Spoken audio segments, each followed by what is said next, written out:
ఆ లక్ష వస్తే దేనికి ఖర్చు పెట్టావు? ఫస్ట్ అప్పులు కట్టుకోవాలి.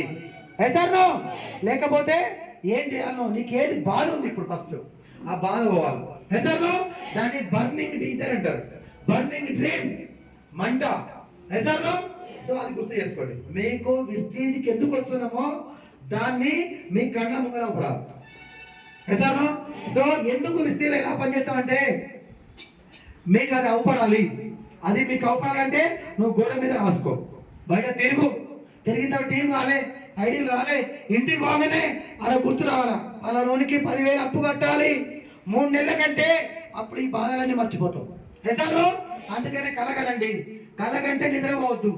ధనలక్ష్మి మేడం కలగన్నది ఈరోజు నిరూపించిందా కాలేదా?